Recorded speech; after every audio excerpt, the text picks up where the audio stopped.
Assalamualaikum warahmatullahi wabarakatuh. Apa kabar Anda semua? Semoga dalam keadaan sehat. Pasti juga sudah lama kita nggak ketemu Bang Said Didu, Manusia Merdeka. Ini baru saja pulang dari kampung halaman. Kelihatannya wajahnya seger gini. Berarti desanya ini makmur nih Bang Said Didu nih. Saya melihat kesejahteraan rakyat meningkat di daerah-daerah yang pembangunan infrastruktur pedesaannya dilakukan dengan baik sejak Orde Baru. Daerah saya adalah daerah yang menikmati pembangunan irigasi sangat besar, itu mengairi mungkin 100 sampai 150.000 hektar sawah. Nah, coba Mas Heru sudah bayangkan daya beli masyarakat tinggi karena pertanian bagus, jalan desa bagus, infrastruktur dasar bagus, dan tidak ada jalan tol, tidak ada kereta api, tidak ada bandara. Tapi jangan heran di rumah-rumah di sana rumah panggung, jangan heran kalau di bawahnya itu adalah Fortuner. Mobil baru sekarang ada di kampung saya dan dia kirim bekas ke Jawa untuk dibeli di Jawa.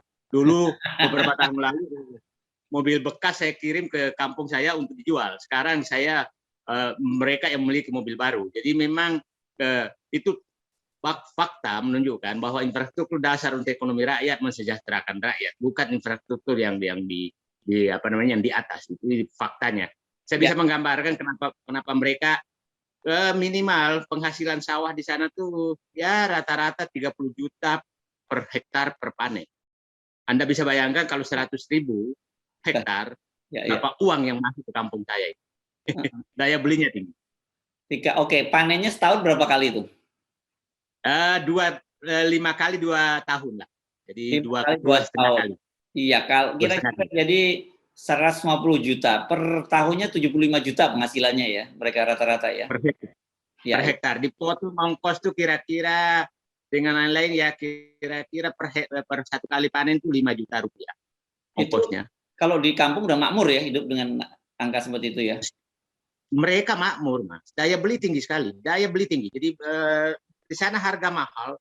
Saya lihat kemarin tuh bayangkan menanam cabai mereka. Cabai Sulawesi itu kampung saya itu pusatnya Indonesia. Jadi dikirim Kalimantan, ke Papua, ke Jawa, bahkan ke Filipina. Itu oke. Jadi maksudnya nah, cabai bayangkan cabai di sana ada 1 hektar cabai sekali panen sampai selesai 2 tahun kira-kira itu bisa menghasilkan 400 sampai 500 juta. Waktu kemarin mahal. Oke. Jadi kalau benar ya, ini kita itu petani kita bisa makmur ya kalau infrastrukturnya dibenerin gitu ya. Infrastrukturnya dibenerin dan betul-betul petaninya dibikin makmur, maka dia sendiri yang berinovasi.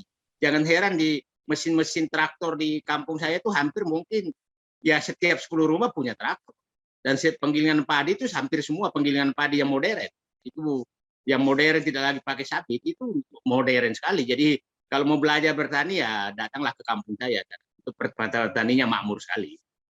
Ya, ini di Pinrang ya, Sulawesi Selatan ya. Ya, yang mengelumbung padi di Sulawesi Selatan. Oke, berkaitan dengan ngomongin daerah, ini saya membaca statementnya dari Bu Sri Mulyani. Kelihatannya Bu Sri Mulyani cukup geram nih karena menurut beliau itu banyak sekali dana itu yang mengendap di daerah, ya dana APBD mengendap.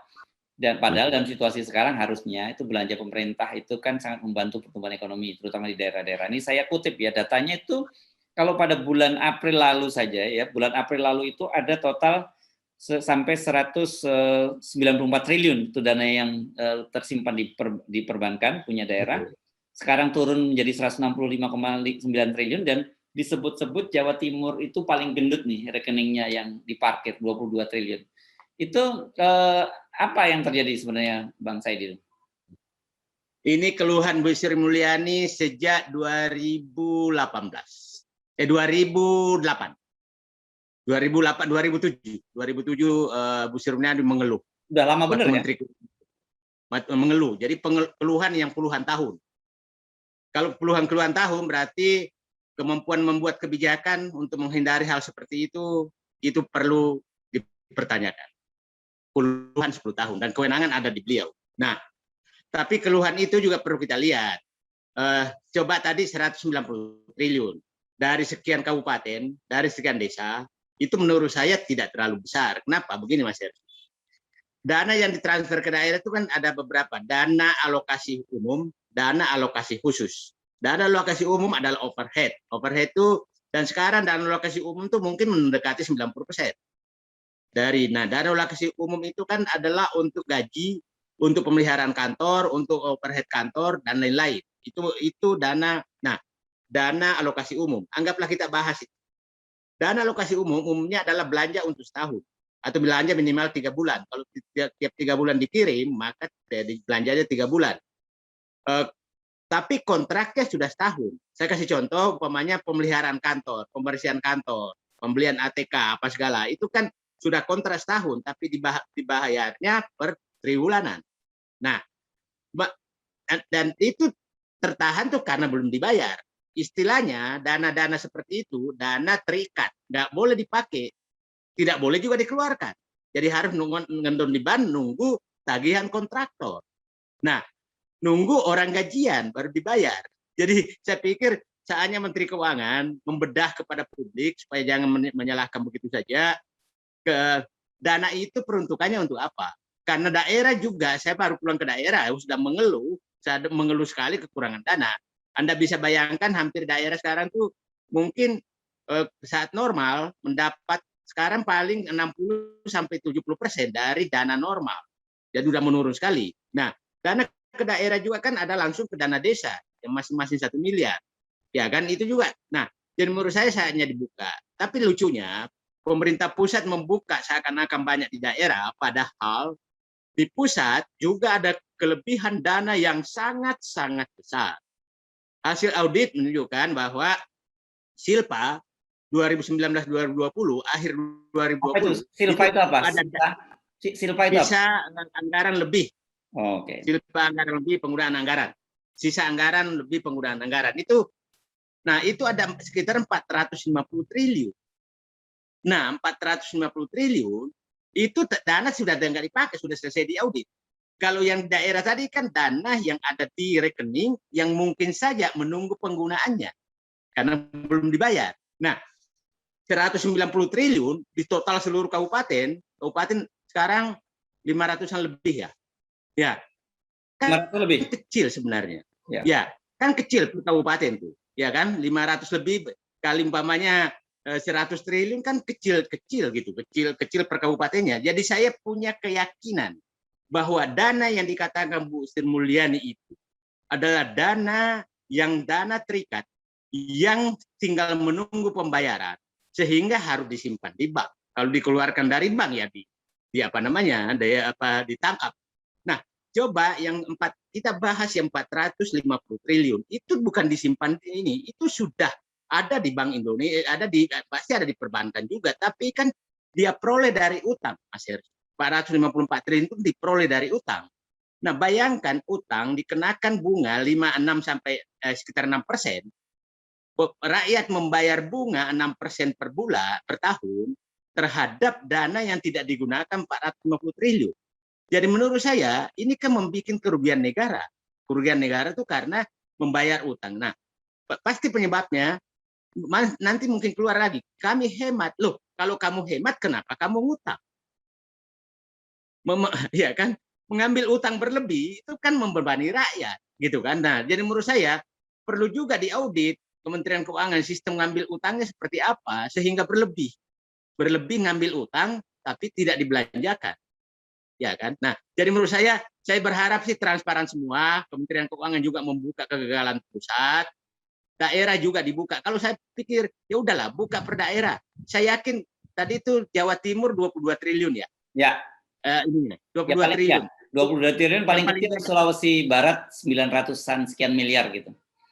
Ya, karena jumlah kabupaten Sulawesi Barat kecil. Jumlah kabupaten Jawa Timur banyak sekali.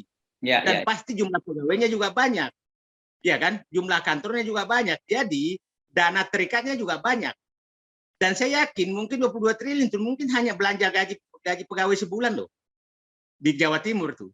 Mungkin hanya itu. Jadi ini menurut saya, nah, supaya publik paham, saya tidak membela apa-apa, adalah salah kalau Pemda menahan dana. Tapi adalah salah kalau pusat selalu menuduh bahwa Pemda menahan dana. Padahal dana itu adalah dana terikat dengan kontrak atau dana yang haknya pegawai yang akan dibayarkan. Saya katakan 22 triliun itu Jawa Timur itu kecil, itu kan istilahnya berangkas lah. Berangkas itu 22 triliun itu kan kecil gitu. Kalau ada umpamanya kasus COVID kayak begini, dari mana duitnya kalau habis? Ya kan, kira-kira begitu. Oke. Nah, tadi Anda menyebut sisa lebih penggunaan anggaran itu terkumpul dari seluruh departemen ya, Bang Said itu. Dan mengapa itu bisa terjadi sampai sisa lebih penggunaan anggaran itu? Ada berbagai hal, Ada pasti nanti akan Kementerian Keuangan akan melempar lagi bahwa itu adalah kelambatan kementerian lembaga untuk mencairkan anggaran. Saya yakin itu. Nah, inilah pentingnya menurut saya mengembalikan kembali fungsi Bappenas, Badan Perencanaan Pembangunan Nasional, yang dimatikan oleh Undang-Undang Nomor 17 Tahun 2003 tentang Keuangan Negara. Itu kan undang-undang yang membunuh Bappenas. Nah, sekarang semua kan ada di tangan Kementerian Keuangan, dan saya lama sekali namanya pimpinan proyek itu selalu himbauan menghemat. Tapi pada saat kita menghemat dan silpa, maka kita kembali dimarahi oleh Kementerian Keuangan. Padahal dia. Nah, yang kedua penyebabnya mereka itu adalah selalu aturan berubah-ubah sehingga kementerian lembaga sulit melakukan.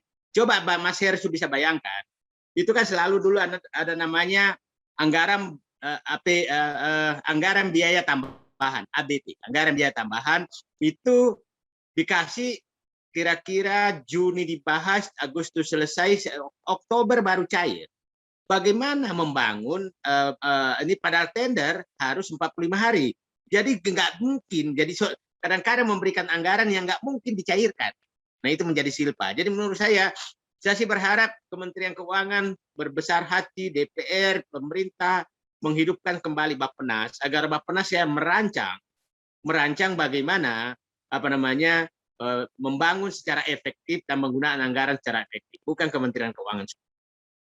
Oke, jadi Anda melihat ini Bu Sri Mulyani salah dalam fokus dalam melihat ya, karena kalau Anda lihat tadi lebih menyoroti persoalan anggaran yang parkir di pemerintah daerah, padahal itu sebenarnya kemungkinan dana terikat. Sementara kalau silpa itu sudah clear, itu dana parkir itu ya. Ya, itu jelas-jelas dana parkir, dana sisa. Kalau ini kan dana on proses penggunaannya. Kalau itu dikatakan demikian, harusnya dibuka juga pusat. Berapa yang tersimpan di bank, jangan daerah saja gitu kan, supaya clear semua gitu. Dibuka per kementerian, berapa duit yang tersisa. Tapi saya katakan tidak ada duit yang tersisa di kementerian karena tidak pernah ada transfer ke kementerian. Jadi artinya seluruh dana yang tidak dijalankan di ini adalah Kementerian Keuangan yang tahu berapa. Karena kita kan kementerian itu kan hanya dikasih plafon tertentu untuk mengambil dana cash dan dimasukkan sebagai kewenangan kuasa penggunaan anggaran. Jadi itu diminta per 3 bulan biasanya. Oke. Jadi masih di dalam. Nah, dalam beberapa kesempatan juga Presiden menyoroti penyerapan anggaran yang rendah. Padahal diharapkan katanya dengan penyerapan yang tinggi itu kan kemudian ekonomi juga bergerak. Dalam situasi sekarang ini kan justru yang paling banyak menggerakkan sektor perekonomian kita kan adalah APBN ya, Bang Said ya. Nah, kalau kemudian di satu sisi ada silpa, itu bagaimana ceritanya ya? Satu sisi kemudian rendah, kemudian tidak ada silpa, berarti nggak bekerja dong birokrasi pemerintahan dalam hal ini. Saya katakan, selalu nyatakan anggaran APBN adalah penggerak ekonomi. Tapi kalau anggaran ekonomi bergerak kalau itu tujuannya tepat untuk menggerakkan ekonomi. Pertanyaan saya, kartu prakerja yang 20 triliun, apakah menggerakkan ekonomi? Oke, gaji staf khusus milenial, apakah menggerakkan ekonomi? Gaji BPIP, apakah menggerakkan ekonomi? Ya, iya kan? Jadi kalau yang mau menggerakkan ekonomi adalah perbaiki irigasi, bikin jalan desa, berikan kredit kepada petani, kemudian Nah, apakah bansos itu menggerakkan ekonomi? Bansos dalam artian bansos materi, bansos bukan bansos yang bukan uang tunai ya, bukan BLT, bukan uang tunai. Ya, itu memutar ekonomi di atas karena beli mie instan, beli beras dan dikorupsi pula, itu tidak menggerakkan ekonomi. Itu adalah menggerakkan kantong dompet para penguasa dan para konglomerat. Nah, itu yang harus dilihat. Jadi menggerakkan ekonomi itu kalau memang uang itu masuk ke kantong rakyat. Kasih contoh begini, yang menggerakkan ekonomi, contoh yang paling nyata, Mas Darisu, adalah kalau umpamanya dana itu digunakan untuk mensubsidi listrik. Maka uang yang dihemat dari listrik, pembayaran listrik oleh rumah tangga, akan dibelikan pisang tetangga, ikan tetangga, itu menggerakkan ekonomi. Tapi kalau dia itu dipakai bayar listrik, yang enggak.